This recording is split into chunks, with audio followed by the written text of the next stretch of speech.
5.5 Résolution graphique d'inéquation du second degré à deux variables. Donc, nous y voilà, nous sommes rendus à l'équation du deuxième degré. Donc, on a encore une fois affaire à des paraboles, mais cette fois-ci, nous aurons deux variables.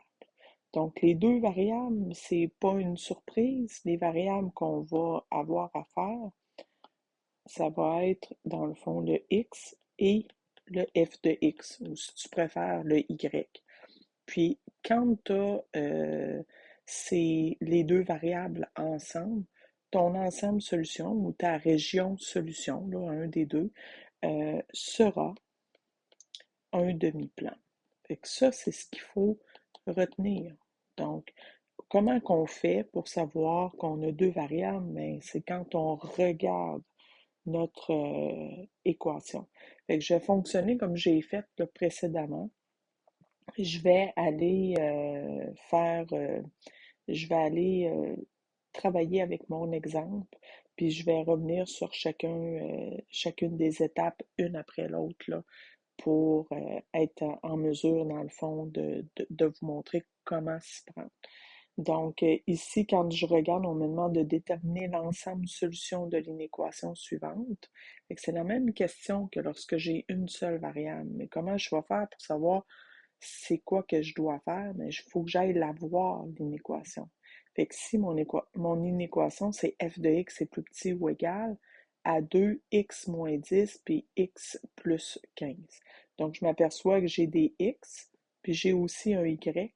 Donc, j'ai deux variables. Alors, si j'ai deux variables, je cherche à faire un demi-plan. Donc, ça veut dire qu'il va falloir que j'aille tracer ma parabole et que j'aille tracer soit l'intérieur ou l'extérieur de ma parabole. Ça va être un demi-plan qui va être l'ensemble solution. Donc, la première chose qu'on a à faire avec, on dit représenter graphiquement l'équation du second degré, tous les éléments suivants doivent y être, identifier le sens de la concavité. Fait que ma concavité, c'est la valeur de mon A. Là, je ne sais pas si tu t'en étais aperçu, mais la valeur ici, la fonction qui est écrite juste ici est de la forme factorisée. Donc, AX moins X1 plus fois, excusez, X moins X2. Donc là, on a une forme factorisée ici.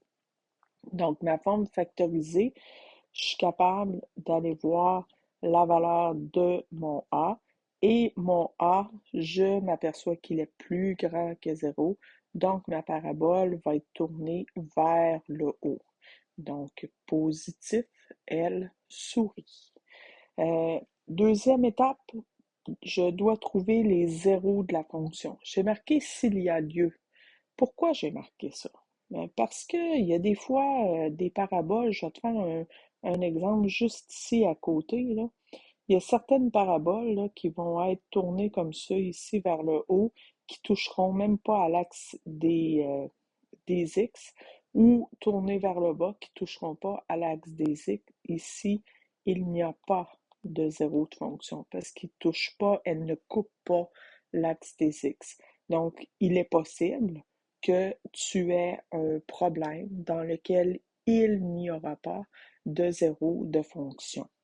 Donc, dans ces cas-là, ce que tu devras faire, c'est de trouver le sommet mais c'est seulement s'il n'y a pas de zéro de fonction. Donc, c'est pas une obligation, c'est plus pour se situer un petit peu là, dans l'espace. Puis, quand on a les zéros, c'est suffisant. Mais quand on n'a pas de zéro, ben, on est obligé d'avoir un point de repère pour être capable de tracer notre parabole comme il faut, ou du moins, parce qu'on fait un croquis, là, on veut rien de précis, mais on veut quand même quelque chose qui fait du sens. Donc, on va aller tracer notre sommet. On devra, dans ces cas-là, calculer la valeur de notre sommet. Donc, fait que là, on va aller commencer par vérifier. Mais nous autres, on est dans une forme factorisée. Puis la forme factorisée, il y a des zéros de fonction parce que, dans le fond, dans la forme factorisée, on fait A, parenthèse, x moins x1, puis le x1, c'est un zéro de fonction, fois x moins x2, et le x2 est aussi un zéro de fonction. Pour que ce soit plus facile, là, juste à regarder ici, mon x1, il vaut moins 10. Mon x2, dans ce cas-ci, c'est un petit peu plus compliqué, là. Faut pas que tu oublies que le plus, il se divise en moins 15. Donc, mon x, je pourrais le faire plus comme ça, là. On va effacer lui.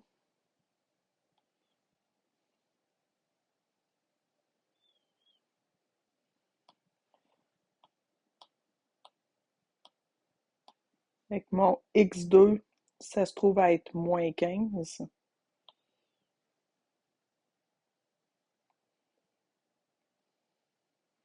Donc, on a nos deux zéros là, de fonction.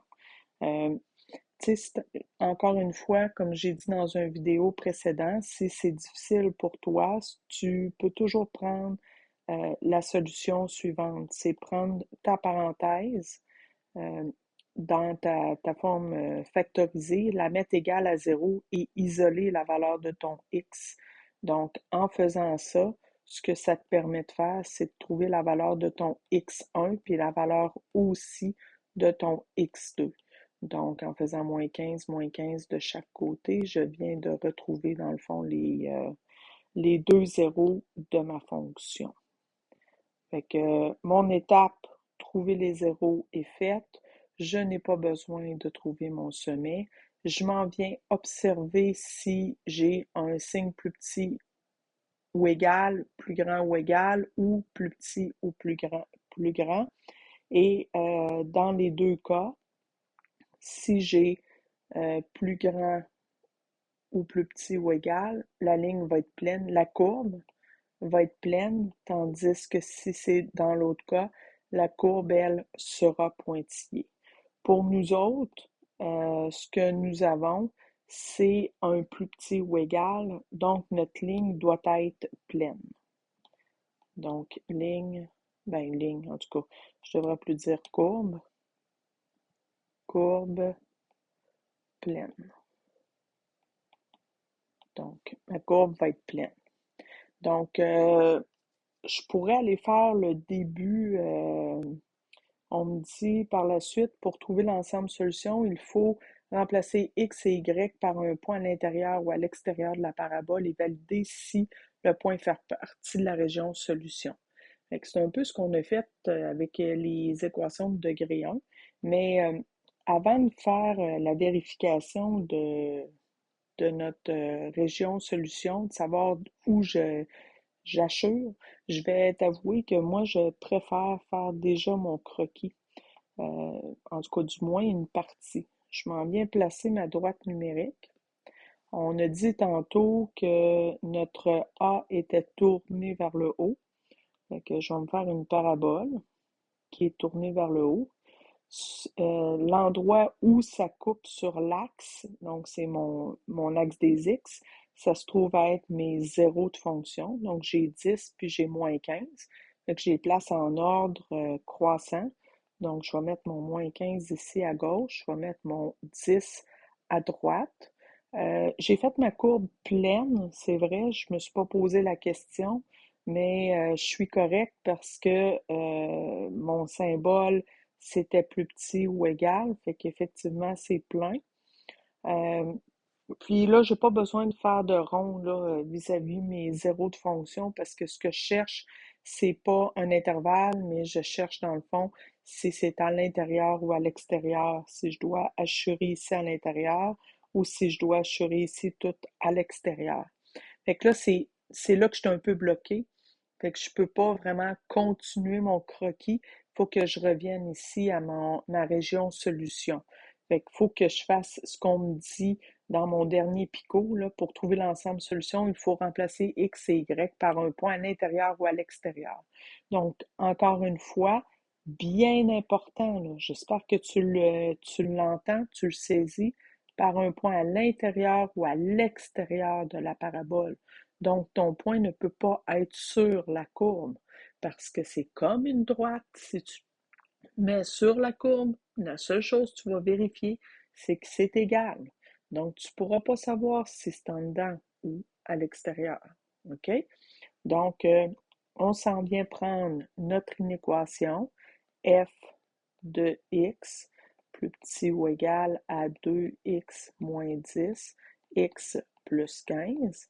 On se choisit un point qui se trouve à l'intérieur.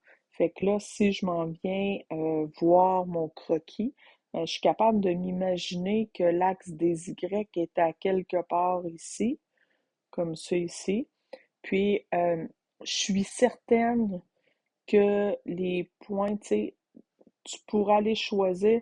Moi, je vais aller prendre le point 0,0 parce que je suis certaine qu'il est ici, il est au centre, puis il est à l'intérieur de ma courbe. Mais j'irais peut-être choisir des points du genre X vaut 0, Y vaut 1, 2, 3, 4 ou 5 ou 10. Donc, je serais certaine que je resterai à l'intérieur. Tu sais, je n'irais pas prendre, admettons, 10,2. Il est-tu en dedans ou il est dehors? Mon dessin, il n'est pas assez précis là, pour ça, là. Par contre, je serais capable de dire, mais je vais aller choisir 2 zéros. Ça, je suis certaine que je vais être à l'intérieur. Je n'irai pas descendre vers le bas parce que mon sommet, je ne sais même pas il est où. Donc, j'ai pas de limite. Fait que c'est très, très difficile d'aller en dessous de l'axe des X. Fait qu'on on se trouve une valeur, puis souvent, il y en a tout le temps une, là, quand on réfléchit comme il faut, qui est facile à aller chercher. Fait que là, puis ben, 0,0, tu le sais, hein, c'est mon préféré. Donc, quand on le prend, ben, ça simplifie souvent les calculs lorsque c'est possible, puis dans ce cas-ci, ça l'est. Fait que je vais prendre mon point 0,0, je vais aller remplacer mon y par 0, je vais aller remplacer les deux x que j'ai par 0. J'ai deux valeurs de x, mais mon x, il vaut 0. Donc, les deux fois, je le remplace par 0 et je m'en viens faire mes calculs. Donc ici, 0 moins 10. 0 moins 10, ça va me faire moins 10. J'ai un fois entre. 0 plus 15, ça va me faire 15. J'ai un fois ici entre les deux, fait que ça fait 15. Puis, lorsque je fais 2 fois moins 10 fois 15, excusez, ça me donne moins 300. Donc, là, il me reste juste, dans le fond, à faire ma conclusion. OK? Est-ce que 0 est plus petit que moins 300? Ben, l'inégalité est fausse. C'est pas vrai. OK? 0 n'est pas plus petit que moins 300. Fait qu'est-ce qu'on peut en conclure? Ben, 0, 0 ne fait pas partie de la région solution. Qu'est-ce qu'il faut faire dans ce cas-là? Bien, il faut assurer de l'autre côté.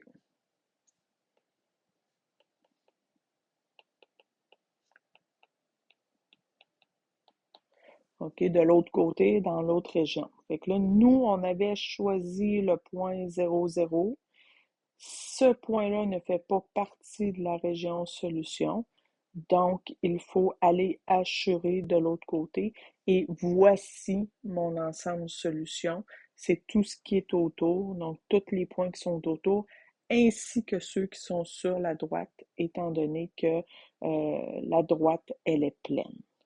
Fait que ça, c'est pour notre exemple 1. Exemple 2. On a à faire la même chose, c'est-à-dire déterminer l'ensemble solution de l'inéquation suivante. Donc, f de x est plus grand que 0,2x2 plus 0,8x plus 7,2. Donc, première étape, on doit identifier la valeur de notre A. Fait que la valeur de mon A est plus grande que 0, ce qui veut dire que ma parabole sera tournée vers le haut. Bon, deuxième étape, trouver les zéros de ma fonction. Donc, on va aller trouver les zéros de la fonction. Ici, je ne sais pas si tu remarques, mais cette fonction-là, c'est une fonction avec des valeurs des nombres décimaux. J'ai 0,2, j'ai 0,8, j'ai 7,2. Fait que faire une méthode de factorisation ici, bof, c'est pas ce qu'il y a de plus intéressant. Fait que ce que je vais faire, c'est que je vais aller utiliser ma formule quadratique, puis je vais aller remplacer. J'ai mon A ici, mon B et mon C. Fait que mon B vaut 0,8. Je le mets au carré. Moins 4 fois 0,2 fois 7,2. Lorsque je fais 0,8 au carré, ça me donne 0,64. Et ensuite, ça me donne moins 5,76. Et il me reste juste ma soustraction à faire pour moins 5,12. Là, je sais que mon delta est négatif. Fait que ce que j'en conclus, c'est pas de zéro de fonction. OK. Qu'est-ce que je fais quand j'ai pas de zéro de fonction? C'est là qu'il faut que j'aille penser, parce que ça me prend un point de référence. Donc, pour trouver mon point de référence, je vais aller calculer les coordonnées de mon sommet. OK? Donc, je vais aller faire calculer la valeur de mon H et la valeur de mon K dans mon sommet.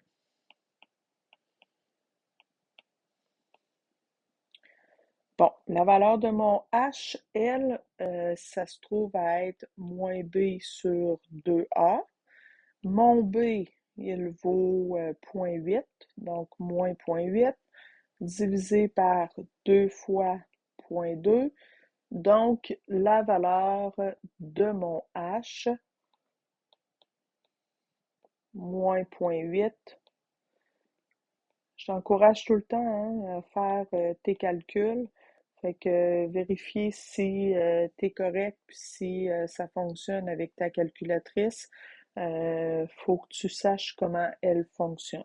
Donc, moins 0,8 divisé par 0,4, mon H vaut moins 0,2. Et là, il me reste mon K à faire. Mon cas, je vais utiliser la formule. Je pourrais remplacer la valeur de mon H dans mon... je pourrais remplacer le X par la valeur de mon H dans mon équation puis résoudre. Ça pourrait être une solution. Moi, j'ai décidé d'utiliser la formule puis de calculer la valeur de mon cas. C'est le seul moment où est-ce que je peux le faire, c'est lorsque j'ai une forme générale. Là. Donc, mon cas, faut que je fasse bien attention au moins qui est ici. Mon B, il vaut 0,8. C'est juste mon 0,8 qui est au carré. Le moins, il reste là. Il va être, la réponse, peu importe si mon B est positif ou négatif, la réponse va être négative parce que le moins est devant. Fait que ça, c'est bien important. C'est l'erreur que vous faites la majorité du temps. Donc, 0,2 fois 7,2 divisé par 4 fois 0,2. Bon, je vais vous donner, dans le fond, vous ferez vos calculs, vous devriez arriver à 6,4 ici pour la valeur de mon K. Donc, mon sommet HK se trouve à être moins 0,2 et 6,4. Bon, C'est pas super le fun hein, à les placer, mais on va s'arranger en fonction pour que ce soit pas trop désagréable. Donc, on va aller faire une graduation en point 2. Là, mon axe est un petit peu mal placé sur mon graphique, mais moi, je peux pas vous le replacer. Euh, Prenant en considération là, que cette ligne-là, elle arrive sur la droite qui est juste à sa droite. OK? On va. Ma graduation ne sera pas exacte si on prend en considération ce qu'on voit, mais là, on va s'arranger avec ça, sinon ça ne fonctionnera pas. Donc, un carreau va valoir 0,2. Puis, sur l'axe des Y, je vais monter par 0,8. Fait que là, je marquerai pas le premier, ça va me donner une chance, ça, parce que sinon, on va être un petit peu pris. Puis ici, 4,8 et ensuite 6,4. Bon, OK. Fait que la première chose que je fais, c'est que je m'en viens placer mon sommet. Mon sommet, ça se trouve être moins 0,2. Fait que je pars de mon 0, je me tasse à 0,2 et je monte jusqu'à 6,4. Donc ici, mon 6,4, c'est mon sommet. Je te rappelle qu'on a déterminé tantôt que notre parabole, le A, était plus grand que 0, donc la parabole est tournée vers le haut. Puis, là, je ne te l'ai pas montré tantôt. Je vais aller juste effacer parce que j'ai passé par-dessus. Euh, on a fait ici le A, mais on a oublié de regarder notre petit signe qui est là, qui est plus grand. Puis quand j'ai plus grand, faut se souvenir que si c'est plus grand, dans le fond, la courbe est pointillée.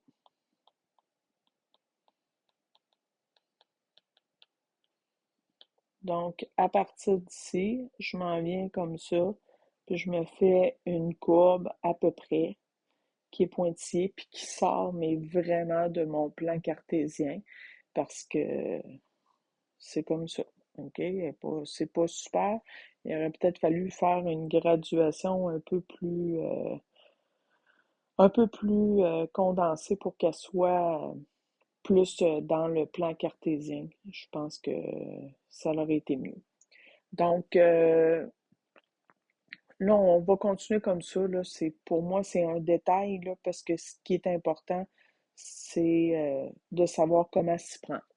Fait qu'une fois qu'on a tracé notre courbe, une fois qu'on a placé dans notre plan cartésien, ce qui nous reste à faire, c'est de trouver l'ensemble solution. Parce que là, on ne sait toujours pas s'il faut que j'assure en dedans ou s'il faut que j'assure à l'extérieur. Fait que là, il me reste, dans le fond, ma troisième étape qui est la région solution. OK? Ou l'ensemble solution. C'est la même chose. Je peux vous l'écrire, là. Ensemble solution, région solution. Ça veut dire la même chose. Donc, je m'en viens prendre mon inéquation qui est f de x qui est plus grand que 0,2x2 plus 0,8 x plus 7,2.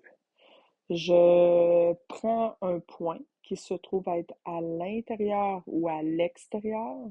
Comme vous savez, j'ai un faible pour le 0,0 parce que j'aime ça, parce que ça complique pas les choses quand on remplace. Donc, je vais aller remplacer mon x et mon y dans mon équation par des zéros. Fait qu'à chaque fois que je vais trouver voir un x ou voir un y, je vais le remplacer par 0. Donc ici, bon, 0, j'ai rien à faire. 0 au carré, ça va me donner 0. Puis 0,2 fois 0, ça me donne 0. Et ici, 0,8 fois 0, ça me donne 0. Alors 0 plus 7,2, il me reste 7,2.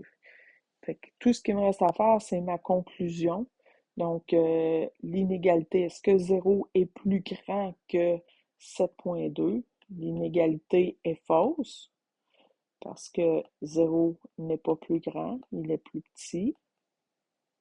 Qu'est-ce que ça veut dire? Mais que 0,0 ne fait pas partie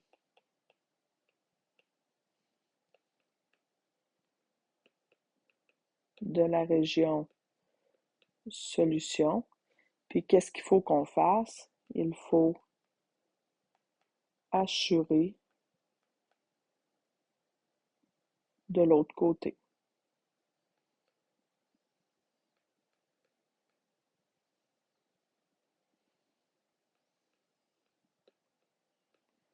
Bon, mais de l'autre côté, ça se trouve être à l'intérieur de ma parabole. Donc, voici l'ensemble solution. Je peux prendre n'importe quel point qui se trouve à l'intérieur de ma parabole, mais je ne peux pas prendre des points qui sont sur la parabole puisque la courbe, elle est pointillée.